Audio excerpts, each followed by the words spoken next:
Bonjour tout le monde et bienvenue sur Money Tree, le podcast qui vous parle d'investissement et de finances personnelles au sens large et sans tabou. Je suis Julien Calamotte, investisseur passionné et auteur du livre à succès S'enrichir grâce à l'immobilier. J'avais envie de partager ma façon d'investir, forcément, mais également de découvrir avec vous de nouvelles façons de faire fructifier notre argent. C'est pourquoi j'ai créé ce podcast pour y recevoir des invités qui nous partagent leur savoir et leurs expériences en toute simplicité. J'espère sincèrement que les échanges que je vais avoir avec l'invité du jour vont permettre d'enrichir vos connaissances autant que les miennes. Je vous souhaite une excellente écoute. Bonjour à tous, bienvenue sur cet épisode, un épisode sur lequel je reçois Alexandre Woog. Ça se dit Woog? Wog? Vogue. Vogue. Ah bah j'y étais pas du tout, tu vois. J'y étais pas du tout. J'ai pas révisé, tu vois, avant. On aurait dû se reboucler le truc. Ok, Alexandre Vogue, ça s'écrit W-O-O-G. C'est Pour ça. ma défense, tu vois, quand même, c'est pas forcément évident. Non, t'es pas Voilà. le seul. C'est pas le seul. Ok. Donc, je reçois Alexandre et on va parler d'un sujet que j'ai jamais traité sur le podcast.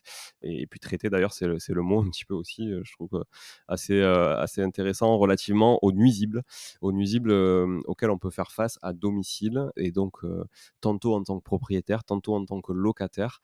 Et puis, des nuisibles aussi de manière générale, hein, parce que je pense que tu nous expliqueras ce que tu fais de manière assez large. Mais votre société s'appelle Éradique. Et comme son nom l'indique aussi, je pense que le but, c'est d'éradiquer tous ces nuisibles. Et en l'occurrence, il y a des nuisibles qu'on connaît bien quand on est investisseur immobilier, ou plutôt qu'on n'a pas envie de connaître, notamment les punaises de lit. Pour ceux qui font de la location courte durée aussi, c'est souvent une plaie. D'ailleurs, moi, j'ai quelques anecdotes aussi là-dessus que je pourrais partager. Enfin, j'ai une anecdote principale que je pourrais partager. Donc, je te laisse peut-être te présenter, Alexandre, et puis nous dire qui tu es, comment tu es venu à ça aussi, déjà, à l'éradication des nuisibles. Et puis on enchaînera sur le sujet de ces méchantes bestioles. Ok, bah bonjour, merci pour l'invitation, ravi de partager mon expérience. Effectivement, je pense que ça va intéresser pas mal de monde parce que faut savoir que les chiffres sont incroyables, quoi. C'est-à-dire que sur les 5 dernières années, il y a 70% des Français qui ont déjà été confrontés aux nuisibles. Ça veut dire que soit on a été soi-même confronté aux nuisibles ces 5 dernières années, soit forcément un proche. Donc c'est quand même assez incroyable. On n'en parle pas forcément. Parfois on a honte, parfois on est gêné, parfois tout simplement on n'a pas envie d'en parler. Mais on est tous confrontés. Alors, les musiques, c'est très large, hein. On va parler on va tout balayer, mais ça peut être effectivement problème de moustiques, problème de rongeurs, problème de cafards. Donc, c'est très large. Moi, pour mon parcours, donc j'ai 39 ans, j'ai un diplôme de finance à la base, hein, à HEC. J'ai travaillé en salle de marché pendant 2 ans. Après, j'avais une caractéristique un peu, enfin, j'étais déjà assez atypique à l'époque parce qu'en fait, je menais de front une carrière de sportif de haut niveau en parallèle de mes études. Dans quel sport? Dans l'escrime. Donc j'ai fait de l'escrime. D'abord, pendant quelques années, j'ai fait en équipe de France, après en équipe d'Israël, parce que j'ai la double nationalité. Ça m'a permis de faire beaucoup de compétitions, les championnats du monde, championnats d'Europe, beaucoup de coupes du monde. J'ai eu beaucoup de résultats, des médailles, enfin voilà, une carrière de sportif de haut niveau assez sympa. Et donc du coup, bah, moi au tout départ, donc quand j'ai commencé à travailler, donc je menais ma carrière en parallèle, donc j'avais un emploi du temps aménagé. Au bout de 2 ans, je me suis un peu, malgré tout, ennuyé, j'avais envie d'entreprendre, quoi, c'était mon truc. Donc du coup, bah, j'ai eu l'idée tout simplement de créer une plateforme de location de tout type d'objets, un espèce de Leboncoin pour la location. Donc là, on était en 2009. C'est ce qui s'appelle l'économie collaborative qui a explosé par la suite, notamment par des plateformes comme, dans l'immobilier, par exemple, comme des, Airbnb, hein, tout simplement. On va mettre en relation des locataires et des propriétaires. Moi, c'était pour des objets. Donc on a créé ça avec un ami. Ça a duré 10 ans. On a fait des levées de fonds, de la croissance externe, de l'international. Enfin voilà, on a connu, on va dire, un peu toutes les phases des startups, sachant que c'était une autre époque. 2010, 2012, 2014, c'était bah, les levées de fonds, c'était pas les mêmes montants, même si aujourd'hui c'est en train de se calmer. C'était sympa. Et en fait, donc on louait tout type d'objets. Et on a même créé à un moment des magasins physiques, c'est-à-dire des magasins de dépôt-location. Donc un peu comme ceux qui connaissent par exemple Cash Converter ou autre, où les gens viennent déposer. Nous, c'était du dépôt-location, donc on n'achetait pas les stocks, même si à la fin on les achetait un petit peu. Les gens déposaient, on louait pour eux, et comme on avait une expertise sur le web, on savait de ce qui se louait bien, bah voilà, dans nos magasins, on mettait finalement des best-sellers du web. Qu'est-ce qu'on pouvait louer? C'est quoi qui se loue le plus souvent? Alors, par exemple, on louait beaucoup, alors par exemple des poussettes, alors des petites poussettes yo-yo pour ceux qui connaissent en voyage, ça marchait très bien. Les appareils photo, ça marchait très, très bien, les appareils photo haut de gamme avec notamment tout ce qui était drone et cetera. Donc, les objectifs là-dessus, ça marchait très, très bien. Le bricolage, on avait besoin d'un perforateur qui est typiquement pour faire 2 trous, voilà, on disait toujours une perceuse, c'est utilisé 10 minutes dans sa vie, donc pourquoi l'acheter, plutôt la louer? Donc il y avait tous ces appareils-là, même des consoles, on louait. On avait vraiment, c'était très large. Mais étonnamment, il y avait un produit qui sortait du lot. Quand je dis qui sortait du lot, c'était notre best-seller. C'était pas la perceuse, c'était pas la poussette, c'était pas l'appareil photo, c'est un appareil de lutte contre les punaises de lit, un appareil à vapeur sèche qui s'appelle le Simex Eradicator. Tout simplement, c'est un gros nettoyeur vapeur qui fait de la vapeur à 180 degrés, qui coûte assez cher à l'achat, qui prend de la place, qu'on va pas forcément réutiliser. Donc typiquement l'objet, pourquoi l'acheter? Enfin, c'est à louer quoi. Et ça, au départ, moi, je connaissais strictement rien aux punaises, hein, j'étais juste dans la location, quoi. Et finalement, notamment, alors au départ, ça se jouait sur le web et notamment en magasin, on avait des magasins donc à Paris, à Marseille, et cetera. Et quand on était à Paris, et ben, je voyais tous les jours, mais vraiment, ça a été tous les jours sans exception. Je sais plus exactement combien, mais une dizaine de personnes, une vingtaine qui venaient pour un problème de punaise de lit, qui venaient louer ça. Et donc ils expliquaient leurs problèmes, ils s'en sortent pas, ils y arrivent pas, ça tape sur le système aussi, hein. Donc les gens, ils étaient vraiment, complètement perdus et donc ils nous parlaient de punaise de lit et nous, on résolvait ce problème grâce à nos appareils et à notre location. Et là, je me suis dit: «Quand même, c'est fou ce truc-là quand même». J'ai jamais entendu parler de punaise de lit, enfin vaguement par les gens, mais c'est incroyable le nombre de demandes, quoi. Et là, on parle d'un produit en location, donc je me suis dit: «Il y a un marché quand même incroyable». Donc voilà, on a poussé ça, ça marchait bien, c'était le best-seller, mais on va dire, j'ai pas creusé plus que ça. C'est-à-dire que voilà, on a évidemment, on l'a mis en avant cet appareil-là, mais je me suis dit quand même un jour, je vais quand même m'intéresser aux punaises de lit de plus près. En l'occurrence, juste après l'aventure, Ilou, j'ai développé une autre activité dans la location d'autocars, donc toujours dans la location, mais finalement sur la partie autocar. C'est un autre volume là, en termes de taille. Exactement, on parle d'autres paniers. C'est pour ça, on dit toujours les plateformes qui ont le mieux fonctionné dans l'économie collaborative, dans la location, c'est celles où il y a des gros paniers. C'est-à-dire, typiquement, Airbnb, parce que louer un appart à la semaine, ça coûte plus cher que louer une perceuse. Donc forcément, c'est intéressant. Donc moi, je me suis dit: «Voilà, je vais me spécialiser sur les autocars». Ça a commencé à très bien prendre, mais le covid est passé par là. Et donc avec Emmanuel, avec qui on s'est occupé des autocars, on s'est dit: «Bon, bah, voilà, c'est le moment de lancer un business sur la partie punaise de lit». Mais finalement, je me suis rendu compte on s'est rendu compte qu'il y avait pas que les punaises de lit. Il y a des tonnes d'autres nuisibles et finalement les punaises de lit, c'était un marché. On pensait à la base que ça serait tout, mais finalement c'est une facette parmi d'autres, parmi les nuisibles. Et c'est comme ça qu'on est arrivé dans les nuisibles et donc avec Emmanuel, on a commencé à démarrer l'activité et après c'est allé assez vite. C'est-à-dire que moi, j'ai toujours finalement, voulu faire avant de donner à faire. C'est-à-dire que pour moi, on peut pas dire à quelqu'un, «Fais comme ci, fais comme ça», si soi-même on maîtrise pas. Donc je connaissais quand même bien les punaises de lit, mais je connaissais pas assez le marché. Donc finalement, avant d'embaucher notre premier technicien, c'est moi qui suis allé faire les premiers, voilà, et c'est moi qui suis allé faire les premiers rendez-vous. Je suis allé chez les clients, je suis allé traiter. Donc c'est une histoire assez incroyable, hein. Je sortais d'une belle aventure entrepreneuriale et cetera et je me suis dit: «Voilà, moi je veux comprendre le truc». Alors je savais depuis le départ que ça allait pas durer, très longtemps, mais je voulais vraiment comprendre et donc j'ai fait, une dizaine, une centaine, je sais pas, pendant 2 mois, d'interventions. Et effectivement, il y avait un marché, quoi. C'est-à-dire qu'on est sur un business où il y a un marché. C'est pas comme, la location, il fallait évangéliser un concept. Là, il y avait un marché. Donc ça a commencé à bien prendre et c'est comme ça, du coup, on a recruté le premier technicien, le deuxième, puis on a commencé à structurer la société et puis voilà, en 2 ans, la société a grossi, vite, de manière structurée, rentable, réfléchie, à notre rythme, sur fonds propres, mais ça avance plutôt très bien. Et finalement chaque semaine, c'est une voire plusieurs centaines de clients, chez qui on se rend pour intervenir. Donc forcément, en quelques mois, voilà, on a une expertise, énorme sur le sujet, quoi.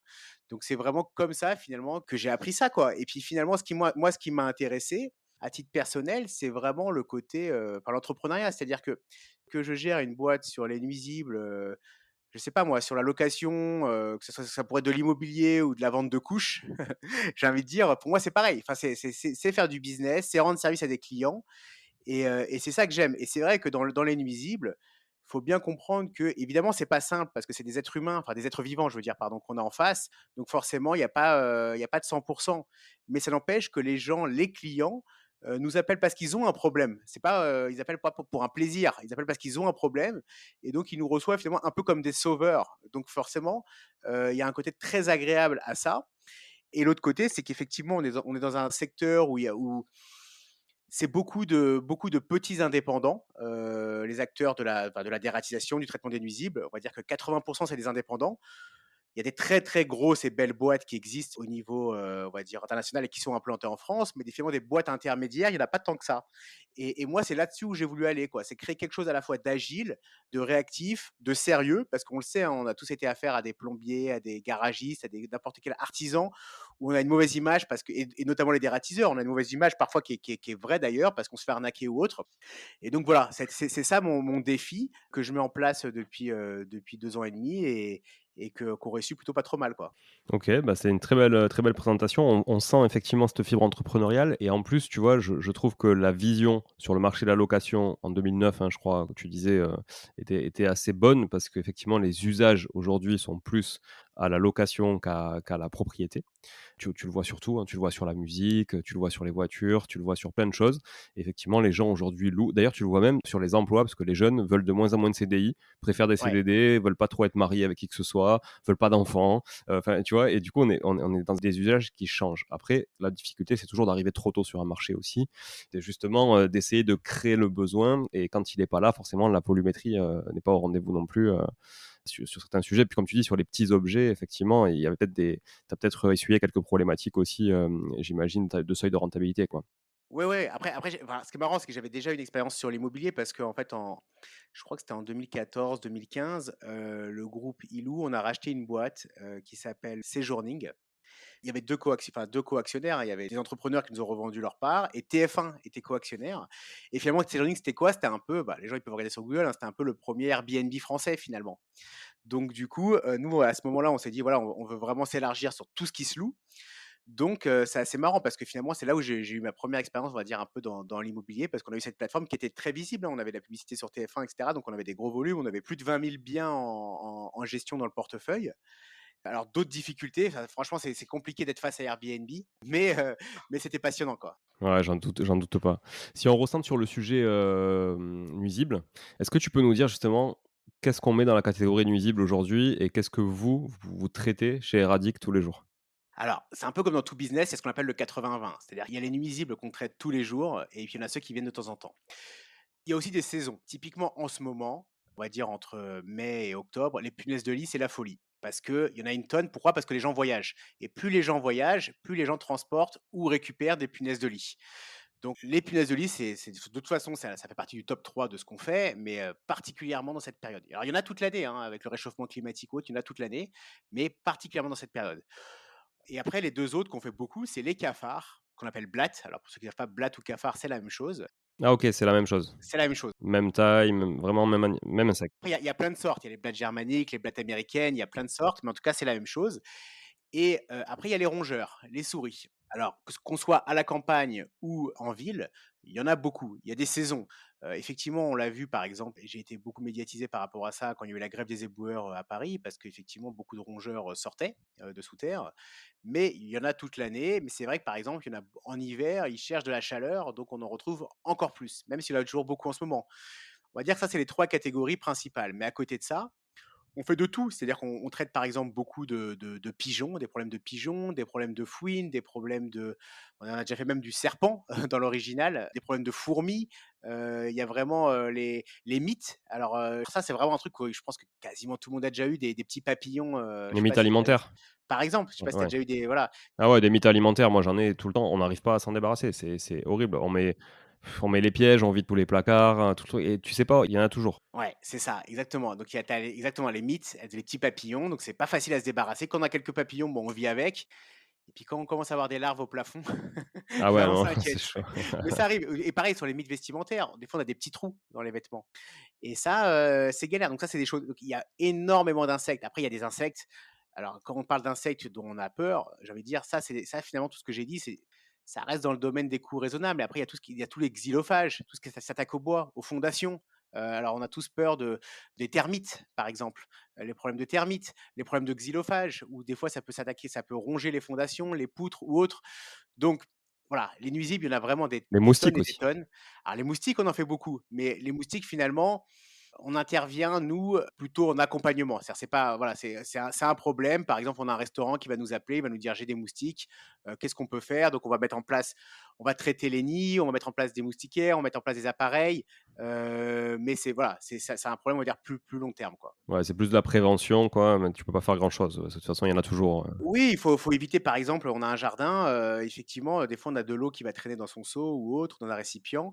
Il peut y avoir des nids, qui se forment à l'intérieur, de moustiques, voire de moustiques-tigres, donc il faut faire attention. Donc il y a des bonnes pratiques à avoir, mais effectivement, les moustiques, il y en aura toujours, quoi, voilà. Ouais. Et de manière générale, hein, les nuisibles, il y en a énormément, il y en a de plus en plus. La législation fait que, finalement, les produits sont de moins en moins forts. Alors, il faut savoir que pour utiliser des produits forts, il faut avoir un diplôme qui s'appelle un certibiocide. Donc, il faut avoir ce diplôme-là pour acheter et manipuler des produits à fortement dosés. Donc, typiquement, vous avez un problème de nuisible, bah, le premier réflexe, vous avez des fourmis chez vous, vous allez aller chez Leroy Merlin, chez Leclerc, chez Casto, n'importe où, pour acheter finalement des produits. Mais ces produits-là, généralement, ils ne sont pas assez forts, sauf sur les micro-infestations. Donc, nous, on peut acheter des choses, on va dire, beaucoup plus fortement dosées, quoi. OK. Ouais, typiquement, tu parles de fourmis. Moi, j'ai eu de l'expérience avec des blattes, souvent, sur des logements qui ont été, qui étaient un peu insalubres, que tu récupères, où le locataire était pas très soigneux et hygiénique, on va dire. Et c'est vrai que quand tu veux traiter ton truc toi-même, bah, tu vas chercher, l'espèce de fumigène, aussi, que tu allumes au milieu de la pièce, tu fermes tout, tu as l'impression que c'est la guerre à l'intérieur, hein, tellement il y a de fumée.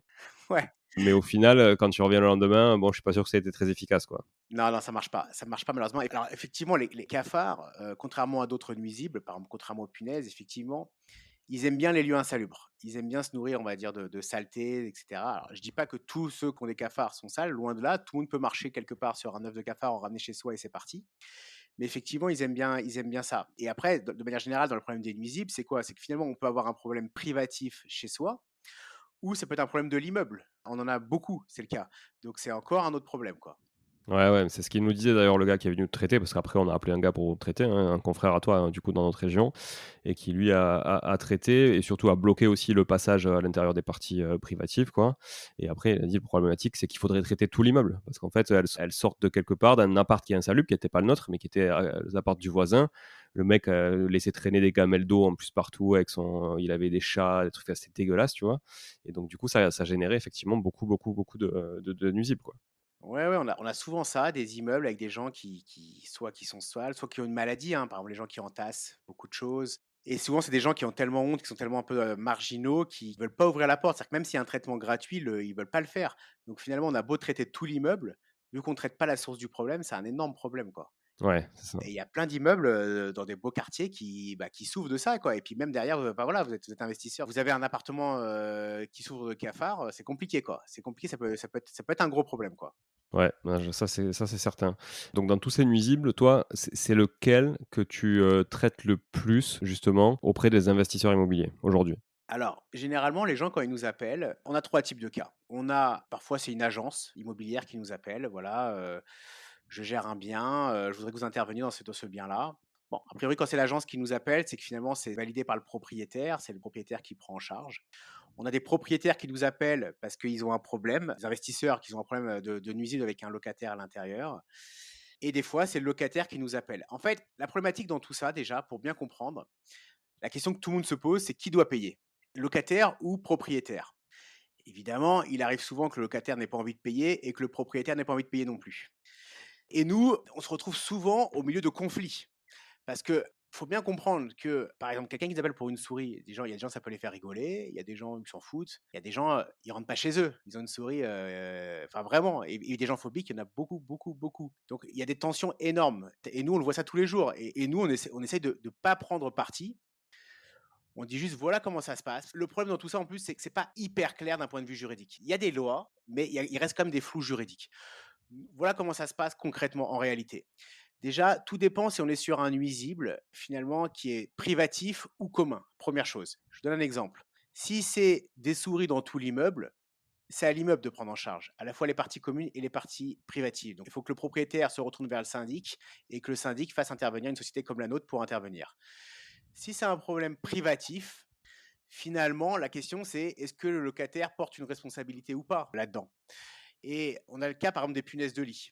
Alors, si le locataire vient d'arriver dans le logement depuis 1 mois, 2 mois, 3 mois, on ne sait pas qui les a amenées les punaises. Elles pouvaient être déjà là, parce qu'une punaise de lit peut vivre 18 mois, parce que ça pouvait être par l'ancien locataire qui ne l'a pas dit, ou qui s'en est pas rendu compte parce qu'il n'était pas piqué. Ça peut être aussi le locataire qui les a amenées, soit parce qu'il en avait précédemment, soit parce que tout simplement, peut-être dans le camion de déménagement, il y en a beaucoup, hein, ça arrive très souvent, quand on déménage, notamment sur les couvertures et autres. On ne sait pas. Il y a un doute et comme il est dans le doute, c'est au propriétaire de payer. C'est ce qu'on remarque, voilà, c'est ce qui doit se faire, c'est au propriétaire de payer. Par contre, si le locataire est là depuis 2 ans, 3 ans, il y a pas de doute. Sauf si c'est un problème vraiment de l'immeuble, comme j'ai dit, c'est à l'immeuble, sinon c'est au locataire.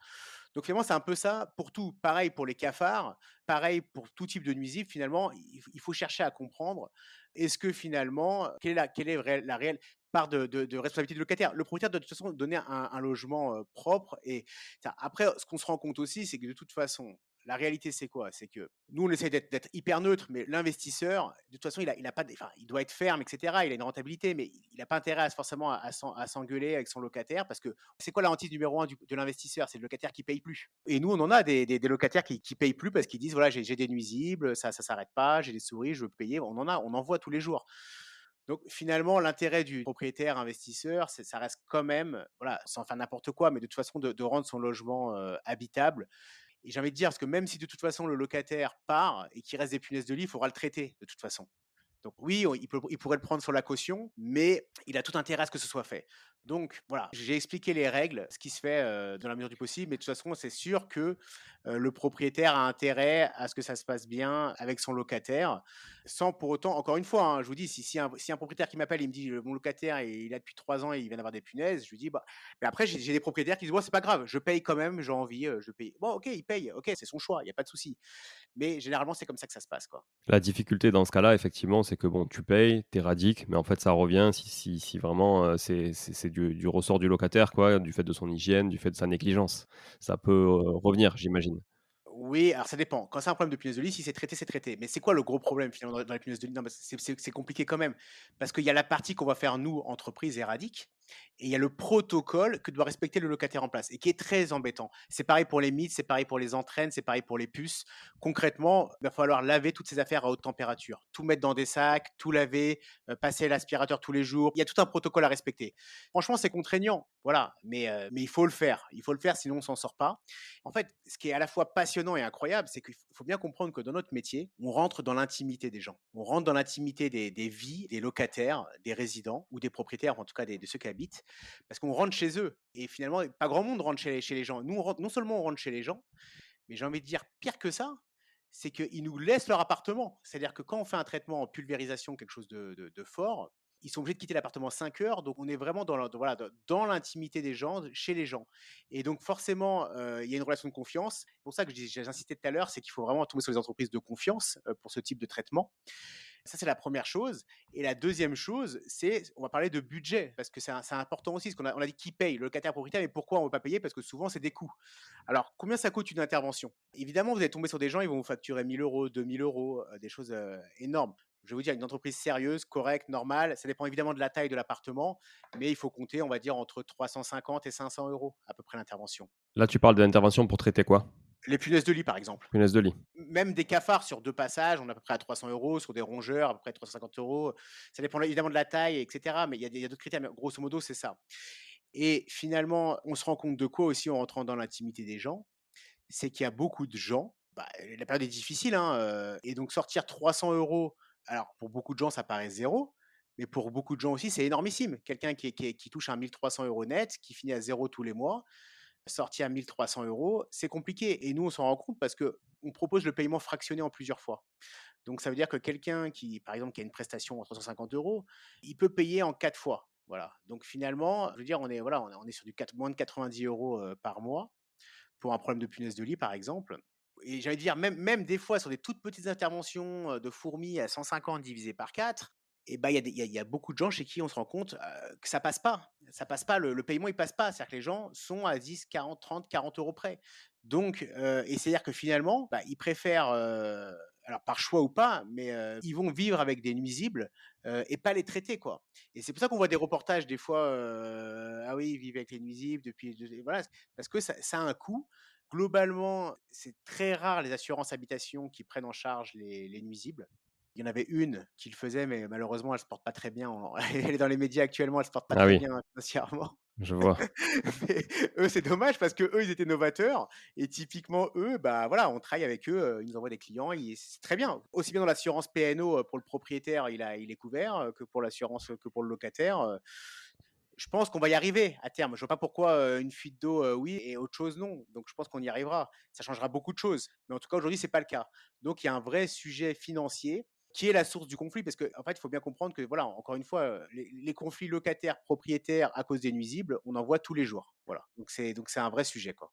Et alors, est-ce que tu peux nous dire justement, concernant les punaises de lit, par exemple, comment ça se traite aujourd'hui? Quel est un peu le workflow, tu vois, du traitement des punaises de lit dans un appartement, par exemple? Alors, en général, une personne nous appelle parce qu'elle s'en rend compte par plusieurs raisons. Soit parce que, alors, un appartement en location saisonnière, donc ça, c'est le pire des cas. C'est-à-dire que c'est un locataire qui va s'en rendre compte. Ça arrive très souvent, très, très souvent. On travaille avec beaucoup de conciergerie parce que ça arrive très souvent. Donc le locataire s'en rend compte et là, direct, Airbnb, il coupe le logement et il débloque pas tant qu'on n'a pas nous-mêmes, professionnels agréés, émis l'attestation comme quoi le problème était vraiment résolu, quoi. Et donc, du coup, donc la personne nous appelle donc soit parce qu'elle en a vu, donc ça veut dire qu'on est déjà dans un stade avancé, soit parce qu'elle a vu des traces, mais bon, les gens s'en rendent pas compte. Mais finalement, qu'est-ce qu'on voit comme traces? On voit des petits points noirs dans les coutures, on voit des traces de sang parce que souvent on les écrase. Ou généralement, c'est par les piqûres. Les gens s'en rendent compte par les piqûres. Alors surtout l'hiver. L'hiver, c'est facile, il n'y a pas de moustiques. Mais même l'été, bah, généralement, les moustiques ils vont piquer une fois, deux fois. Là, les punaises, ça peut être beaucoup plus de piqûres. Mais encore une fois, c'est pas évident parce que chacun réagit différemment par rapport aux piqûres. Il y a des gens qui sont pas piqués. 2 dans un lit, il y en a un qui est piqué, l'autre qui est pas piqué. Il y en a un qui est piqué et qui peut ne pas marquer, l'autre qui peut être piqué, faire des grosses allergies, il fait des grosses plaques. Donc c'est compliqué, mais généralement quand il commence à y avoir des piqûres, alors après il y a des piqûres qui sont hyper caractéristiques, c'est-à-dire soit en ligne, soit groupées, mais ça peut arriver que ce soit ni l'un ni l'autre et qu'il y ait quand même des punaises. Donc généralement les gens se rendent compte soit parce qu'ils les voient, soit parce qu'ils ont des boutons. Ils nous appellent, on fait un diagnostic et là on va intervenir. Donc il y a 2 types d'interventions. Il y a ce qu'on appelle le traitement chimique ou le traitement thermique. Dans les 2 cas, comme j'ai dit, la personne va devoir faire un protocole, c'est-à-dire mettre toutes ses affaires dans des sacs hermétiques, comme des sacs poubelles et va devoir, après notre passage, parce que généralement elle a pas le temps, on intervient vite, tout laver à haute température ou alors au sèche-linge ou alors même dans un congélateur 3 jours, ça marche. Enfin, il y a d'autres méthodes. En gros, ce qu'il faut comprendre, c'est que les hautes températures comme les très basses températures, les chocs thermiques vont tuer les punaises et leurs œufs. On se parle de quoi en degrés? Alors, on est à plus de 60 degrés. Voilà, on a plus de 60 degrés sur un lavage, séchage, voilà. Ou un congélateur, on a en dessous de moins enfin, c'est en général, on a -18 degrés ou en dessous, quoi, voilà. Donc il y a un gros boulot. Après, on peut le faire, hein. Il y a pour les gens qui ont les moyens, on vient, on prend tous les sacs, on les amène en chambre froide pendant 4 jours et on les ramène. Donc les gens qui ont des moyens, ils nous le prennent ce service. Mais c'est bon, c'est encore des coûts, supplémentaires. En tout cas, voilà, eux, ils traitent grosso modo leur linge. Nous, on va faire le traitement.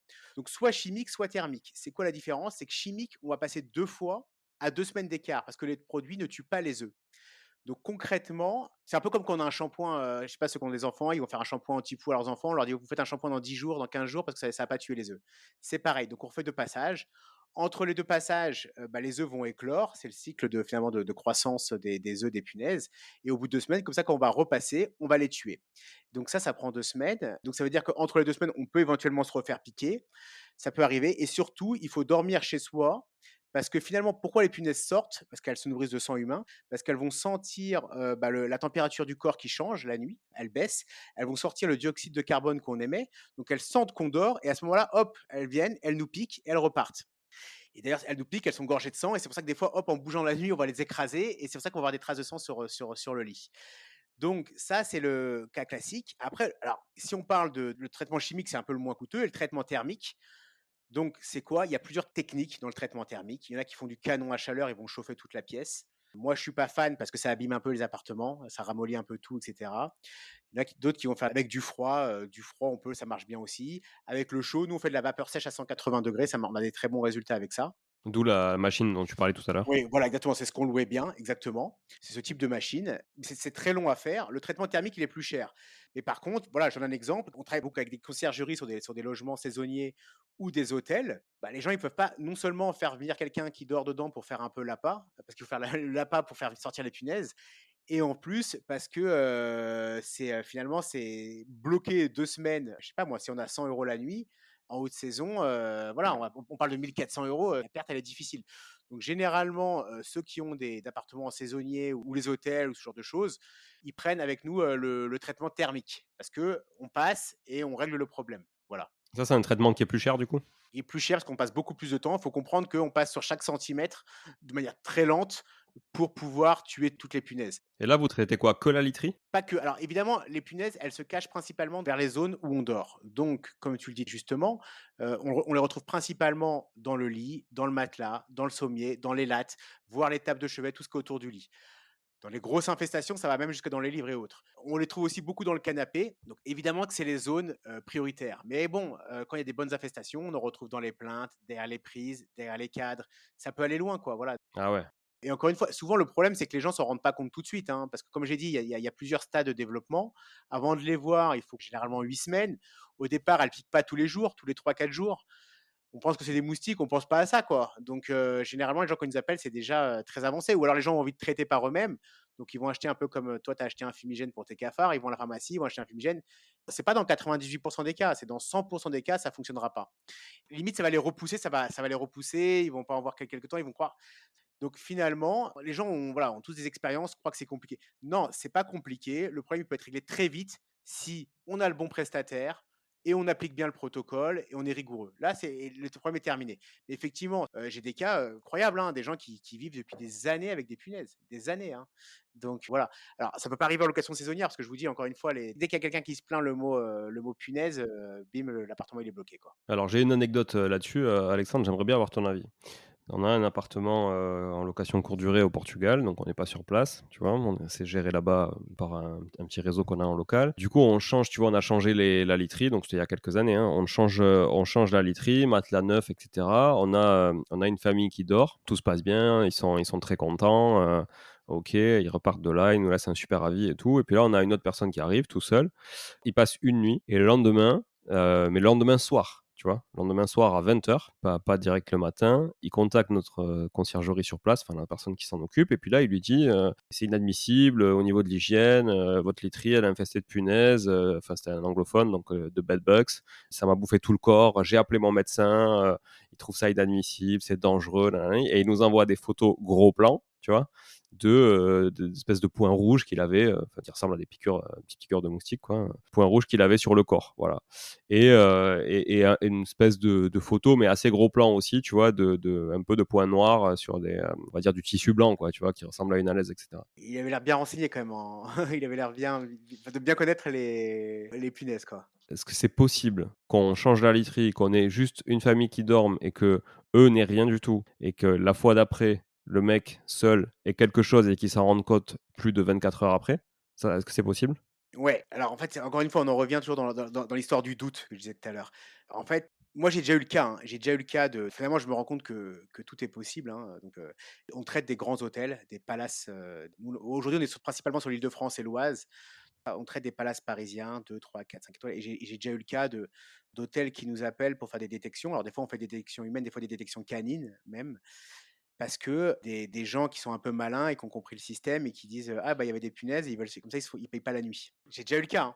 Donc c'est possible. Donc c'est possible que en fait, moi ce qui m'intrigue, tu appelé le jour même, en fait, il était encore dans l'appartement quand Ouais, en fait, lui, il avait loué plusieurs nuits, si tu veux et donc il passe cette nuit-là et le lendemain soir, quand même, il attend toute la journée, à 20h, il commence à nous dire qu'il a des punaises de lit et qu'il voulait grosso modo un remboursement, quoi. ouais, ouais, alors en fait, moi le seul truc qui m'étonne dans ton histoire, encore une fois, le doute fait que pour moi que de toute façon, c'est compliqué de débattre là-dessus parce que déjà par rapport à ta question, est-ce que c'est possible, qu'il ait été piqué et que les gens d'avant n'aient pas été piqués? La réponse est oui. Après sur une famille que personne n'a été piqué, c'est quand même étonnant. Comme je t'ai dit, tout le monde réagit différemment. Il peut y avoir des marques, pas de marques et ci et ça. Ça peut être aussi la famille qui les a ramenés, ça peut être aussi lui qui les a ramenés. C'est peut-être aussi lui qui les a ramenés. Tout est possible. Moi, le seul truc qui m'étonne, c'est qu'il m'a l'air tellement bien informé. Encore une fois, je me trompe peut-être, mais il m'a l'air trop bien informé pour, tu vois, généralement, les gens, ils s'en rendent pas compte, ils s'en rendent pas compte comme ça, sauf s'ils ont ils comprennent pas, quoi. Ils comprennent pas, ce qui se passe. C'est rare dans les 24 heures d'avoir tout compris, d'avoir eu son médecin, d'avoir eu des points noirs. Parce que même les points noirs, c'est quand on s'y connaît pas, on sait pas, en fait, c'est quoi les points noirs? C'est les excréments et j'allais te dire, même quand tu frottes avec un chiffon, tu vois que ça devient orange parce que c'est du sang séché, finalement. Donc j'allais te dire, tout est possible. Il est peut-être très honnête. C'est très possible. Il est peut-être très malhonnête, c'est très possible aussi, mais dans le doute, de toute façon, tu as pas le choix. Après la question c'est, est-ce que finalement, il s'est avéré que tu avais des punaises ou pas finalement dans ce Alors, logement? suite de l'histoire, évidemment, donc ça arrive toujours le dimanche à 23h. Donc, là, c'était donc ils nous contactent vers 20h, bon, le temps que ça se fasse et cetera. Nous, les gens là-bas qui sont des retraités, tu vois, qui s'occupent de notre bien là-bas, paniqués, nous écrivent sur WhatsApp et tout. Donc nous, tu as compris, on avait envie de se coucher, quoi, hein, voilà. et Ouais, tu pas envie de gérer ça à Ah ouais, bah, 23h le gérer dimanche ça, soir. bon, on commence à gérer, on leur dit: «Bah, allez-y, allez-y, allez le confronter sur place, bah, voyez les photos qu'il a prises, qu'il vous les montre et surtout qu'il vous envoie des photos en plan large aussi pour qu'on voit un peu, voilà, l'environnement, quoi». Parce que c'est facile d'envoyer un gros plan d'un bout de tissu blanc, et cetera, et aller constater ses marques à lui sur son corps, que c'est pas des photos qu'il a sur son drive et qu'il utilise à chaque fois, quoi. Ah ouais, ouais, ouais, tu pensé à ça directement, ouais, tu eu un bon réflexe, ouais. Ouais, parce que enfin, alors moi, pas tout de suite, tu vois? Moi, je suis quand même, tu sais, j'aime bien avoir des bons avis sur un Airbnb, machin et tout, donc tu vois? C'est je fais vachement gaffe à tout ça quand même et j'aime bien, délivrer un service de qualité. Mais je sais pas, au bout d'un moment, ça faisait vraiment trop gros, tu vois? Ça faisait trop gros. Comme tu dis, le mec, il appelle son médecin en Autriche, machin et Un tout, enfin dimanche, ouais, un dimanche, ouais, comme ouais, ça, un ouais. dimanche en plus, enfin, tu vois, c'est un peu chelou, quoi. Donc, là, donc on y va, on confronte et tout, enfin, ils y vont, ils confrontent et tout et le mec, il était furax, tu vois? Il en démord pas, il en a et au final, il trouve absolument aucune trace. Donc mon autre question, c'est: est-ce que à l'œil nu comme ça, tu décapes un peu un lit, enfin, on va dire, tu décapotes un lit, est-ce que tu peux voir des traces assez facilement? Alors, pas forcément, surtout en stade, initial, parce que là, en l'occurrence, ça serait soit ceux de la veille ou soit lui qui les a ramenés. Non, dans un premier stade, tu peux ne rien voir du tout. Par contre, lui, il t'a parlé de points noirs, quand même. Ouais, lui, il nous a envoyé des photos avec, des espèces de points noirs, mais comme si tu enfin, on voyait rien, tu vois? Comme s'il y avait des moucherons sur le tu vois? Les points noirs, il a dit ça pourquoi? Parce que c'est une caractéristique des passages de punaises de lit. C'est les excréments de punaises de lit et encore une fois, on les voit dans les coutures souvent et quand on frotte avec un chiffon mouillé, ça devient orange parce que c'est le sang.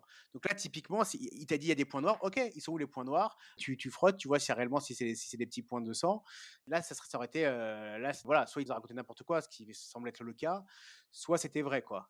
Donc évidemment, il s'est plaint à Airbnb, forcément, donc Airbnb nous a contactés, au téléphone et cetera. Bon et au final, ce qu'on a proposé, c'est de le virer et de lui rembourser sa première nuit, tu vois? Mais surtout qu'il ne reste pas les 4 ou 5 nuits qu'il avait prévu de rester, voilà, Ouais. parce que je pense qu'il cherchait à rester gratuitement, en fait, tu vois? Alors oui, sachant que généralement, élément de plus troublant, généralement quand tu arrives dans un logement où il y a des punaises, tu qu'une envie, c'est de fuir, hein. Bah ouais, bah Je te ouais. le dis, je le vois tous les jours ça, tu vois? Voilà, personne veut vivre enfin, personne n'a envie de dormir avec des punaises. Surtout si tu as plein de boutons et tu réagis, enfin, c'était quand même très étonnant qu'il veuille rester, quoi. Ouais. Mais bon, voilà, après ça nous a quand même consommé vachement de temps, puis avec Airbnb, tu as toujours l'impression d'être le méchant, donc il faut toujours te Ouais, défendre et cetera. Bon, au final, il est parti, on l'a remboursé, ça doit faire quoi? 1 an et demi, 2 ans, même ça va faire au moins 2 ans. Il y a des dizaines et des dizaines de ouais, personnes qui ont ouais. dormi dedans depuis et personne ne s'est plaint, tu vois? Donc j'aurais aimé avoir une mauvaise intuition, mais mon intuition comme quoi c'était trop louche, malheureusement elle s'avère vraie, quoi. Bah, voilà, ça fait partie de tu vois, c'est triste. Franchement, même moi, je me serais jamais imaginé que quelqu'un puisse, faire le coup de la punaise pour pas payer, mais oui, oui, ça existe, quoi, ça Mais existe. tu as le doute, tu vois? Tu as le doute quand même, enfin, tu vois? Moi, ça me met le doute. Moi, j'ai eu le cas parce que j'ai eu un hôtel de grande étoile qui m'a appelé pour qu'on vienne pour faire un diagnostic. Il m'a raconté ça et donc du coup, on est allé et il s'est avéré que c'était faux comme dans ton histoire. Donc c'est depuis ce jour-là que ma naïveté finalement elle est partie et que j'ai compris que oui, c'était possible. Après bon, j'ose espérer que c'est quand même rare. Bon, nous, on n'a pas eu d'autres cas, mais je pense qu'il fait ça lui de assez souvent, tu vois? Ah oui, ah bah, c'est sûr, c'est sûr. Bon après j'ose espérer que Airbnb garde un historique sur son profil. Ouais, après c'est tellement facile de recréer un compte, il suffit d'une adresse email et une petite identité, enfin, franchement, c'est pas très compliqué. Bon, écoute, malheureusement, c'est le cas, mais bon, généralement, c'est plus le problème inverse qu'on a, hein. C'est les investisseurs qui nous appellent parce qu'ils ont un problème de punaises et typiquement, bah, voilà, tu aurais eu réellement des punaises, comment tu fais pour gérer, traiter dans un temps court? D'autant plus au Portugal, tu imagines, il faut que tu trouves un prestataire qui intervienne sur les bonnes choses, les draps. Après, tu sais, des fois, on a aussi beaucoup le cas dans les Airbnb ou autre chose, de prestataires, que ce soit les conciergeries, les ménages ou autres, qui eux-mêmes ramènent des insectes, hein, des cafards ou des punaises ou autres donc voilà, ça arrive quoi. Tu vois, tu parlais tout à l'heure, au tout début de l'épisode, d'arnaque éventuelle aussi, parce que moi j'ai l'impression qu'il y a beaucoup de faiseurs sur ce secteur-là, tu vois, Ouais, d'éradication énormément. et à quoi on peut détecter justement un mec qui est fiable, un mec qui est pas fiable? Pardon. Alors, il y a plusieurs choses. La première chose, je pense que c'est de bien regarder déjà la société, c'est-à-dire notamment, son historique, ses notations et cetera. Tu auras toujours évidemment quand tu fais 1 000, 2 000, 3 000, 4 000 interventions, tu peux toujours avoir des loupés et cetera. Mais globalement, tu vas avoir des bonnes notes quoi. C'est une entreprise sérieuse, tu vas avoir des bonnes notes, une majorité de bonnes notes, ça c'est la première chose. La deuxième chose, c'est dans la façon de faire. Par exemple, c'est un peu comme les plombiers, enfin, on a tous en tête ou le serrurier qui arrive, parce qu'en fait, on intervient comme dans l'urgence globalement et service d'urgence égale profiter finalement de la faiblesse et de l'urgence. Donc du coup, finalement, bah, les gens, ils arrivent, un serrurier, il arrive, il va dire, bah, au téléphone: «Ah, ça coûte 299». Il arrive sur place: «Ah, bah, la porte, elle est comme ci, elle est comme ça». Finalement, c'est pas 299, c'est 1 299 €. Pourtant, il va prendre une radio, il va le faire en 2 secondes, quoi. Donc du coup, c'est pour ça que, dans notre métier, c'est pareil. C'est-à-dire que si vous voulez, nous, par exemple, nous, sur Eradic, nos prix sont affichés en ligne, d'accord? Pourtant, la plupart du temps, les gens, ils vont pas forcément, donner de prix. Ils vont dire: «C'est à partir de» le coût classique de l'entreprise qui est pas hyper sérieuse, c'est: «Je vais venir faire un devis sur place». Donc ils viennent faire un devis sur place, ah ouais, ouais, c'est des punaises, enfin, tu sais, si trouver une trace de punaise, je veux dire trouver un point noir sur un lit, on peut le trouver, quoi. Ouais, Donc il va te dire, voilà: «C'est des punaises, c'est sûr», et il va te sortir un prix, exorbitant. Il va négocier un peu, il va te dire, «Vas-y, paye en espèces». Enfin, c'est plein de signes comme ça qui c'est les escrocs. Non, un tarif, il doit être clair d'avance, parce que finalement, quand tu es une punaise, plein de punaises ou ça, tu traites tout. Donc le tarif, il doit être clair d'avance, il dépend de la surface. Tu dois avoir un tarif clair qui correspond aux grilles de prix que j'ai dit. Après, selon la région, selon la concurrence, selon la saison, OK, le tarif punaise, il peut varier entre 300 et 600 euros. Mais globalement, on est sur ces fourchettes-là. Donc, il y a la notation, la façon de faire. Et aussi, je vais vous dire quelque chose de très simple, c'est que très souvent, j'ai des gens qui viennent et dans la méthodologie, ça va pas. Par exemple, ils vont dire, voilà, on vous fait une pulvérisation pour les punaises ou pour d'autres choses, mais pour les punaises. J'ai expliqué tout à l'heure que les punaises, les produits qu'on a pour les punaises ne tuent pas les œufs. Donc, une pulvérisation ne peut pas fonctionner. Vous voyez. Donc, si quelqu'un te dit, je vais résoudre le problème en une pulvérisation, c'est quoi? C'est que finalement, il va te faire un coup de n'importe quoi, il va te prendre ton argent et tu le reverras plus, il sera plus joué. C'est pas, ça peut pas marcher de base. Moi, j'ai deux choses. J'ai le pricing, le prix et la qualité. À la limite, si quelqu'un est meilleur commercial que moi, est meilleur vendeur que moi, parce qu'il a une renommée, parce que tout ce que tu veux et qui vend 2 fois plus cher que moi, à la limite, j'allais dire pourquoi pas. Il a un marché, il a des gens qui sont prêts à payer. Pourquoi pas? J'ai envie de dire, j'ai pas de critique à faire par rapport à ça. Mais souvent, on se rend compte de quoi? C'est que ces gens-là, c'est les mêmes gens qui font n'importe quoi. Voilà. C'est ça qui me pose problème. C'est que c'est pas le prix finalement qui me pose problème, c'est la façon de faire. Alors par exemple, on va chez quelqu'un, on fait un devis punaise de lit, on dit OK, ça vaut X euros. Alors des prix qui montent à enfin, j'ai déjà vu des choses astronomiques hein, sur des personnes fragiles et tout ça. Et derrière, il dit: «Bon, bah, c'est parti, on va faire le traitement tout de suite». J'ai expliqué tout à l'heure qu'un traitement, ça nécessite un protocole qui est très compliqué. Mettre tout en sac pour pouvoir tout laver, préparer, enlever les draps et cetera. Il y a plein de choses à faire.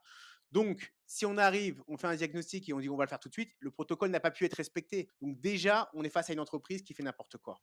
Donc c'est un autre signal. Voilà, il y a des signaux qui font que voilà. Après, c'est pas évident parce qu'encore une fois, on est sur de l'urgence, on va taper sur Google, il y a des gens qui sont prêts à et c'est le problème d'ailleurs, c'est que finalement, les gens qui sont prêts à mettre le plus d'argent sur Google pour être en premier, comme ça coûte cher le mot-clé, et bah, finalement derrière ils vont facturer très cher et faire n'importe quoi. Et puis c'est des gens qui, demain, si ça marche pas, ils changeront de nom, ils changeront de ci, ils changeront de ça, donc c'est compliqué. Donc c'est pour ça que c'est toujours mieux soit d'être recommandé par quelqu'un qui a déjà fait affaire, soit vraiment de vérifier les notes parce que vous pouvez pas trafiquer 200-300 notes, quoi. Vous pouvez trafiquer une note, 2 notes, 5 notes à Google, mais vous allez pas trafiquer 500 notes, quoi. oui, oui, c'est certain. Donc et je vous assure que et tous les escrocs, on le voit, hein, c'est clairement indiqué, voilà. Donc il faut être méfiant, mais avec ces bonnes pratiques, on peut trouver des bons prestataires. Je dis pas qu'il y a que nous qui sommes bien, mais par exemple, on parlait de la relation, locataire-propriétaire, mais imaginez, on est sur un marché où il y a 80 d'indépendants. Donc finalement, le digital est pas très présent. Alors imagine toi tu es propriétaire, Julien, tu as un appartement. Imagine la galère que c'est. C'est-à-dire que tu veux gérer le problème. Tu m'appelles, moi entreprise, et tu me dis: «OK, c'est combien? OK, je réfléchis». Derrière: «OK, mon locataire, vous êtes disponible quand?» Tu appelles le locataire il te dit: «Je suis ça, ça, ça». Tu me rappelles: «Ah bah non, c'est plus disponible». Et après pour payer, comment je fais? Je suis obligé de venir à l'appartement parce que, tu vois, on est sur du particulier, je vais pas rentrer dans les détails, mais il y a beaucoup de problématiques à payer. On est obligé de se faire payer tout de suite, quoi. Ouais. Donc finalement, toi, propriétaire, comment tu fais pour régler? C'est un truc bête, mais comment tu fais pour régler ton prestataire? Quand tu passes par une agence, c'est l'agence qui va régler, toi, tu vas être prélevé. Mais quand tu es face à un cas comme ça, comment tu fais pour régler? Alors, est-ce que c'est mon locataire qui paye et qui, derrière, il me déduit sur son loyer? Est-ce que je lui fais un virement, il paye? C'est plein de problématiques. Nous, on a mis en place plein d'outils digitaux, mais c'est simple, mais finalement, c'est ce qu'il n'y a pas grand monde qui va le faire. Je te donne un exemple. Bah, toi, Julien, on va t'envoyer un lien de paiement à distance. Tu n'as plus qu'à régler par carte bleue à distance, de manière sécurisée, avec un lien Stripe, ce genre de choses. Et donc voilà, c'est plein de choses. On a mis des CRM, tu reçois des SMS de rappel, tu reçois tes factures, tu reçois des rapports d'intervention, tu as tout un suivi et finalement ce suivi professionnel. et bah, c'est pas si courant que ça dans ce genre de métier. C'est pour ça que voilà, qu'on a bonne réputation et parce qu'on comprend bien justement ce que c'est un investisseur, ce que c'est un bailleur, ce que c'est un propriétaire, ce que c'est un syndic, ce que c'est un locataire. On voit que ça tous les jours finalement. On est vraiment, l'immobilier, c'est 90 de notre activité. Donc on a mis en place beaucoup d'outils pour faciliter finalement la gestion. Et aujourd'hui, donc tu disais, tu es principalement Île-de-France et Oise, c'est Oui. ça?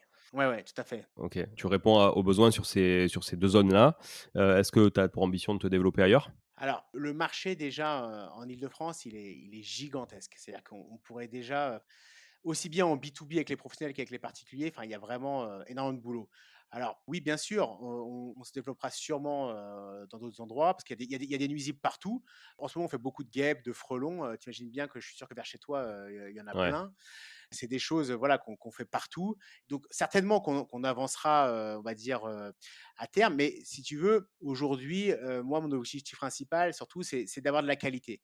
Parce que je reste persuadé que pour faire du court terme, on a parlé des escrocs, hein, aussi bien côté locataire chez toi, Airbnb, que dans la profession.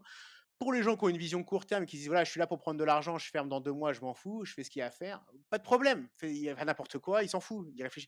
Pour quelqu'un, on va dire un entrepreneur, comme moi, qui construit quelque chose, on va dire sur du long terme, il y a une règle, c'est, la satisfaction client et qui passe par faire de la qualité.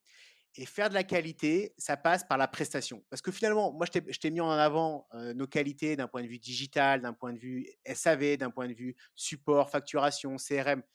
Mais finalement, qu'est-ce qui va retenir le client? Il va retenir un, son contact avec le technicien sur place et 2, la résolution du problème. Donc, eh ben, on doit trouver du personnel de qualité. Voilà, on doit trouver du personnel de qualité et donc du coup, le problème, c'est quoi? C'est que finalement, les très grosses boîtes ont du mal, comme dans tout, hein, finalement, à garder à la fois l'agilité d'une petite structure et à la fois la qualité. Donc, on préfère voilà, prendre notre temps pour se développer, notamment en province, etc. Même si on pourrait le faire, on pourrait demain faire voilà, très rapidement, faire x10. Mais on préfère voilà, y aller doucement et garder cette agilité, cette qualité, que finalement faire n'importe quoi et perdre en qualité. Quoi. Ouais, je comprends. Tout à fait louable en tout cas. J'ai un exemple, je Ouais. reviens sur les blattes un peu. Tu vois, donc j'ai récupéré un appartement, moi je l'avais expliqué dans un épisode d'ailleurs, une capsule, un appartement sur lequel on a expulsé un locataire jusqu'au bout avec la police, et cetera. Donc c'était un peu crado. Bon, tu vois, par exemple, pour te dire l'état de l'appartement, il y avait dans l'appartement des boîtes, genre je sais plus ce que c'était, des amandes ou en tout cas, voilà, des choses, des fruits secs ou autres, avec à l'intérieur des asticots qui avaient séché. Donc pour te dire, ça Ouais, faisait un moment ouais, qu'ils étaient là. Je pense ouais, que ça faisait un moment qu'ils étaient là. Et donc, si tu veux, je récupère, donc on fait l'expulsion. Je récupère, les clés 2 mois après parce que, bah, du coup, le locataire a encore 2 mois pour récupérer ses affaires, malgré le fait qu'on ait mis 1 an et demi à l'expulser. Bon, c'est comme ça, c'est les lois. Et là, j'ouvre la porte, je me prends flopé de blattes, sur la gueule, tu vois? Parce qu'il y en avait partout sur les montants de la porte. C'était et en ça, hiver, donc j'imagine qu'elle cherche le chaud. c'est un coup à en ramener chez toi en plus, cette histoire. Franchement, je te jure, bon, déjà, j'avais tout qui me grattait, tu sais, c'est Ouais, psychologique, tu ouais, bien sais? sûr, bien sûr, bien sûr, J'avais bien tout sûr. qui me grattait et j'avais effectivement peur d'en ramener chez moi, donc tu vois, je me suis bien essuyé les pieds partout, frotté et tout, Il faut mettre même voilà. des surchaussures, des gants, une combinaison Ouais, quand mais en ça, fait, quand ça quand tu arrive. sais Ouais. pas, tu vois? Ah Moi, oui, je suis tranquille, je vais récupérer l'appart, tiens, voilà, dans quel état on va le retrouver, mais je m'attendais pas, si tu veux, à me prendre des blattes qui étaient dans le montant de la porte, mais il y en avait partout, des petites, des grosses, machin, il y avait toute la famille, quoi, et vraiment une grosse famille, hein. Et donc là, dans l'appart, j'en avais partout, partout, partout, et cetera. Donc qu'est-ce qu'on fait? Bon, moi, j'ai un gars en local qui me vide, tous les apparts comme ça et tout ça. Lui, il s'en fout, lui, il a peur de rien. Donc heu donc heu, ouais, bah, tant mieux, donc hein. voilà. Heureusement, heureusement, ouais. Donc je lui file un petit billet, il me vide tout l'appart, mais il enlève tout, tu vois? Tout, tout, tout. Genre le frigo, on l'a même pas ouvert, hein, je te dire, on l'a juste scotché et il est parti comme ça, hein. Mais ma question, c'est donc là, ça fait plusieurs mois, si tu veux, on va commencer la rénovation, donc j'y suis retourné plusieurs fois et il y a plus de blattes, en fait. Il y en a plus. Tu vois? Je pense que lui, il a fait un peu le ménage et tout ça. Il a pas mis de produits, rien du tout, mais il y en a plus. Alors, ma question, c'est est-ce qu'elles peuvent revenir? De quoi elles se nourrissent? Et est-ce qu'elles sont, du coup, peut-être parties ailleurs parce qu'elles avaient plus à bouffer, parce qu'elles avaient, Ouais, alors, en fait, si tu veux, les cafards, généralement, ils vont se cacher dans les endroits chauds, humides, sombres. C'est pour ça qu'on les voit c'est plutôt la nuit, on rentre dans la cuisine, on a la lumière et boum, on en surprend quelques-uns. On en retrouve généralement, ils sont dans l'électroménager, derrière le lave-vaisselle, derrière le lave-linge, derrière le frigo, sous la plaque, derrière le four. Alors déjà, tu sais, c'est marrant parce qu'il y a beaucoup de gens, bah, leurs appareils, ils tombent carrément en panne à cause des cafards. ah ouais. Ah, les nuisibles, ça joue. J'ai même des je sais pas, anecdote, mais encore la semaine dernière, dans une copro, Ils ont plus la fibre, parce que ça fait 3 fois qu'ils ont plus la fibre parce qu'ils avaient des rongeurs, qui leur bouffent la fibre. C'est quelque chose qui arrive régulièrement, quoi. Et donc les nuisibles, voilà, ont un réel impact sur la vie quotidienne finalement des résidents. Et déjà, si tu as débarrassé de tout l'électroménager, il y a des grandes chances qu'il t'ait enlevé effectivement toutes les choses. Après qu'il n'y en ait plus du tout sans absolument aucun traitement, bon, écoute, peut-être, ça paraît assez, exceptionnel, quoi, mais bon, peut-être que, voilà, tout le nid était logé dans un certain endroit qui a été jeté, c'est possible, voilà, c'est possible. Mais effectivement, ça paraît assez exceptionnel. En fait, les cafards, encore une fois, il y a toujours est-ce que c'est un problème privatif, un problème d'immeuble? Si c'est un problème d'immeuble, c'est plus compliqué parce on a beau traiter le nid dans l'appartement, c'est compliqué de rendre hermétique son logement, voire impossible. Donc, alors notre gel, par exemple, qu'on va mettre, il va être actif pendant 3 à 6 mois. Donc, c'est-à-dire que si un cafard vient des parties communes dans l'appartement, il consommera du gel, il va mourir, ça va pas reproliférer et refaire un nid et redévelopper. Mais bon, vous n'êtes pas à l'abri d'en voir un de temps en temps qui traverse. Quand c'est un problème d'appartement, un problème réglé est un problème réglé. Voilà, c'est un problème réglé. Effectivement, toi, tu as eu un cas, tu voilà, aurais fait un traitement au cafard, tu remets ton appartement. On en a tout le temps, hein, là, on a des locataires qui partent, ils laissent les choses sales, les cafards, ils veulent pas le dire, ils ont pas traité, ils ont pas fait ci. Le propriétaire, il est obligé de le faire parce que sinon, le problème, on en revient toujours au même problème, c'est que le propriétaire, s'il le fait pas, et ben finalement, il va peut-être gagner 300 € sur le moment, mais il va se retrouver avec peut-être avec un locataire qui va lui poser des problèmes, un locataire qui va partir. Alors s'il passe par une agence, finalement, les frais qu'il va payer pour la mise en place d'un nouveau locataire à chaque fois, ça va lui coûter bien plus cher qu'un traitement. Et c'est des problèmes. Donc, de toute façon, il faut résoudre le problème. Bon, si tu en as plus, tant mieux. Mais généralement, voilà, la première chose à faire, on se rend compte de ça, on remet l'appartement nickel, on traite et on passe à autre chose, quoi. Mais là, toi, tu suggérais parce que là, bon, on va tout rénover, hein, on change les sols, on refait tout, les peintures, le machin, enfin voilà, on rénove absolument tout. Est-ce que toi, tu suggères quand même, effectivement, une fois qu'on a rénové, de faire un traitement, même si on n'a plus aucune trace visuelle? Moi, je vais te dire, même un passage en préventif, voilà, il y a plein de gens qui nous écoutent, ils ont une fois par an dans leur immeuble une société qui passe, qui met quelques gouttes de gel. Je parle même pas d'un traitement fort, mais voilà, un petit traitement préventif. Tu as eu des problèmes, c'est vite fait, ça va te coûter 150, 170 €. Ouais, C'est terminé, quoi. Ton problème dans ta tête, t'es passé à autre chose, t'es tranquille, quoi. Voilà. OK. C'est ce que je te conseille parce que tu sais pas trop exactement où t'en es. Même si là, voilà, si vraiment effectivement l'appartement est mis à nu et qu'il y a plus rien, il y a plus rien, hein, voilà. Mais bon, Ouais, mais si ils sont bien partis quelque part. Enfin, tu vois, je me voilà, dis c'est étonnant. Enfin, moi, voilà, je crois pas à la disparition. ça meurt facilement ou pas ça, quand même? Bah, en fait, c'est moins résistant qu'une punaise. Une punaise, tu vois, c'est dans un appartement vide, ça peut tenir 18 mois sans manger. Ah 18 ouais. mois. C'est-à-dire, toi, ton appartement, tu le loues pas pour raison X ou Y, tu reviens dedans 18 mois plus tard, elle peut être encore vivante, la punaise. Ah T'imagines? ouais. Bon, le cafard, c'est pas c'est pas la même chose. Mais voilà, donc c'est pour ça, effectivement, tu as des nuisibles, bah, les rongeurs, typiquement, ils vont venir dans l'appartement parce qu'ils cherchent à manger. Donc effectivement, si tu rien, si c'est vide, c'est pas l'appartement qu'ils vont privilégier, quoi. Mais il faut bien comprendre que selon les nuisibles, il y a des nuisibles qui sont plus ou moins intelligents que d'autres. Voilà. Les cafards ne sont pas des nuisibles très intelligents. C'est-à-dire, tu leur mets des gouttes, ils mangent, ils meurent, ils se mangent entre eux. Ça fait boule de neige. C'est-à-dire, tu vois, ils vont consommer eux-mêmes un cafard qui lui-même a un poison dedans. Donc OK. voilà. Donc ça va vite, hein. Le traitement cafard, ça marche très très bien, ça va vite. Ça fait partie des nuisibles qu'on a des bons résultats. Les rongeurs, c'est des choses beaucoup plus intelligentes. Voilà. Typiquement, l'expertise que j'ai me fait me rendre compte que quand on investit dans un endroit, bah, finalement, il y a des choses auxquelles on pense pas du tout. En général, on pense à quoi? On pense au quartier, on pense au prix au mètre carré, on pense au loyer potentiel, mais on pense pas aux éventuels problèmes. Alors l'immobilier, c'est 98 de choses extraordinaires. C'est de l'enrichissement, c'est de l'épanouissement, c'est de l'entrepreneuriat, c'est exceptionnel. Mais bon, il faut aussi parler des problèmes. On en a parlé avec les problèmes de squat, avec les problèmes d'impayés, avec les problèmes de conflits locataires, de problématiques d'agence, de nuisibles. C'est partie des problèmes où il faut en parler parce que si c'est bien géré, c'est comme un business. Des problèmes, on en a tous les jours. Si c'est bien géré, ça fait partie du business. Il ne faut pas que ça nous empêche de dormir et il n'y a pas de souci. Mais typiquement, quand on investit, il y a des choses qui font qu'on peut être plus ou moins sûr d'avoir des problèmes de nuisibles. Je donne un exemple. Vous investissez au-dessus d'un supermarché, au-dessus d'un restaurant, d'une boulangerie, encore pire. Moi, je vous le signe, vous allez avoir des problèmes de souris, et de manière très régulière. Alors évidemment, si l'immeuble, met les moyens pour bien traiter les parties communes, si vous faites des traitements réguliers et cetera, mais vous pouvez être quasiment certain que vous allez avoir des problèmes. Donc je dis pas qu'il faut pas acheter au-dessus de ça, mais moi demain, moi personnellement, je prendrais pas ma résidence principale, au-dessus de ce genre d'établissement. Après, est-ce que vous voulez mettre un locataire? Si c'est hyper intéressant, mais en tout cas, vous savez que vous aurez des problèmes. Enfin, des problèmes. Vous serez confronté en tout cas à du traitement de nuisibles. Je donne un autre exemple. On dit voilà, il faut investir à côté des zones qui sont en travaux parce qu'elles sont refaites à neuf et donc ça prend de la valeur. Oui, c'est vrai. Par contre, moi, ce que je peux vous dire d'expérience, c'est qu'une zone qui est en travaux, c'est une zone où les rongeurs sont dérangés, les rongeurs sortent et il y a des souris partout, que ce soit dans les maisons, dans les appartements. Moi, je le vois, à Paris, à chaque fois, les gens qui nous appellent, je vais pas dire 100 des cas, mais on va dire dans 7 cas sur 10, c'est soit parce qu'en dessous, dans leur immeuble, il y a du commerce de bouche ou parce qu'il y a des travaux dans la rue. Voilà. Donc, si vous êtes dans une zone où c'est qu'il va y avoir des travaux pendant 2, 3, 4 ans, d'un côté, ça va prendre beaucoup de valeur, d'un côté, vous savez que vous allez être confronté à ça.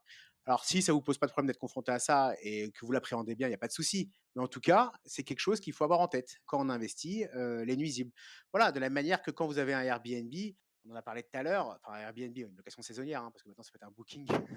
Mais en tout cas, voilà, les problèmes de punaises de lit ou autres, hein, des fourmis, des cafards ou autres, pour plein de raisons, parce qu'il y a du personnel qui vient, qui rentre, qui sort, parce qu'il y a beaucoup de gens, finalement, à la nuit, toutes les 2 nuits. Donc, ça fait partie du truc, quoi. Vous allez être confronté à ça. Le tout, c'est de, grâce à un podcast comme celui-là, où vous êtes formé, vous avez mieux compris les choses. Et comme ça, quand le problème arrive, vous réagissez vite et bien. C'est juste ça la clé, quoi. Mais en tout cas, évidemment, la zone géographique et la typologie d'investissement fait qu'on va être plus ou moins confronté aux nuisibles, quoi. Mais on le sera, quoi. Voilà. Bon, du coup, si on est en Île-de-France, dans l'Oise, en tout cas dans ton environnement, comment on fait pour justement, si on a un problème, te contacter? Est-ce que tu peux nous rappeler le site? Est-ce que tu peux nous rappeler le meilleur moyen en fait pour agir vite? Oui, alors nous, il suffit d'aller sur eradic.com et nous, voilà, soit d'appeler, soit d'envoyer une demande de rappel. On rappelle dans le quart d'heure. Il y a plein de canaux qui font pour qu'on soit joignable. On a même le chat. Ça va vite et généralement, on essaie de trouver des rendez-vous très vite. Voilà. Nous, on a une partie de notre activité, c'est les professionnels, boulangerie, restaurants, supermarchés, crèches, enfin, qui ont des contrats obligatoires finalement avec les nuisibles. Et une partie, c'est des particuliers. Voilà. Et donc, on a l'habitude d'intervenir en urgence et d'avoir du résultat parce que finalement les gens encore une fois ils supportent pas les nuisibles quoi donc ils veulent payer pour un résultat quoi ce qui est légitime quoi donc en tout cas voilà pour nous joindre c'est ça et puis bon bientôt partout en France quoi. Ouais, c'est ça. OK, on te le souhaite en tout cas, on te le souhaite. Bon, merci beaucoup Alexandre pour tous ces échanges, on y voit beaucoup plus clair. En tout cas, moi, j'y vois beaucoup plus clair, ça c'est sûr, sur plein de choses. Je vais essayer de traiter mon problème de blatte, tu vois, en amont pour être tranquille et voilà, ne pas être embêté parce que ça fait chier quand tu as un appart tout rénové, tout neuf, flambant que, tu vois, tu te retrouves Bah, il avec de faut pires ouais, parce problèmes. qu'il faut surtout ça peut vraiment, j'ai déjà eu j'ai eu le cas des dizaines et dizaines de fois d'un four neuf ou autre qui est mort, hein, qui est mort, quoi. Donc c'est pour ça qu'il faut, finalement là le et un four, ça peut coûter beaucoup plus cher qu'une intervention. Mais voilà, un cas de cafard, c'est pas un cas difficile, c'est pas un cas inquiétant, donc il y a pas de stress, quoi. Rassure-toi, il OK. y a pas de stress. Bon, merci, ça va, je vais dormir plus tranquille. Merci encore, merci à tout le monde encore d'être là aussi sur cet épisode. J'espère que vous en avez appris autant que moi d'ailleurs sur tous ces nuisibles. Partagez l'épisode autour de vous parce que c'est un sujet qui est vraiment, vraiment très intéressant. C'est un sujet auquel on est tous confrontés au moins une fois dans sa vie, que ce soit les punaises, les rongeurs comme tu le disais, les cafards, les blattes, c'est la même chose, on le sait maintenant. Et également aussi les moustiques forcément, mais bon ça c'est une autre histoire. Et plein d'autres choses. Et les serpents, ça, bon, c'est un peu plus C'est plus anecdotique, rare. mais, mais ça arrive. Les guêpes, les frelons, énormément en Non, ce les, moment, les- les frelons, les frelons, c'est depuis quand même une bonne dizaine d'années, là, je pense que c'est quand même assez insupportable, quoi. Il y en a Ouais, c'est beaucoup, c'est beaucoup. chaud et pour le coup, faut pas s'aventurer à le faire seul, quoi. Encore des fourmis, vous pouvez vous amuser à essayer de le faire seul et puis si vous y arrivez, tant mieux, sinon vous nous appelez. Mais des frelons, ça peut être mortel, quoi. Donc il y a des choses sur lesquelles il faut pas rigoler, quoi. Ouais, carrément. Merci en tout cas, encore une fois, Alexandre. À très vite à tout le monde. Ciao, ciao. Et à la semaine prochaine. Ciao. Merci. Bon, si vous êtes là, c'est que vous avez écouté jusqu'au bout et a priori, l'épisode vous a plu. Si c'est bien le cas, n'hésitez pas à le partager autour de vous. Notez ce podcast sur Apple Podcast et Spotify en laissant un commentaire 5 étoiles. Je ne vous le répéterai jamais assez, mais c'est grâce à vous que ce podcast vit aujourd'hui et peut continuer de vivre en vous proposant un contenu toujours plus qualitatif. Merci encore, je vous retrouve très vite sur un nouvel épisode de Money Tree. En attendant, je vous souhaite la meilleure des réussites dans vos projets et un bon enrichissement. À très bientôt.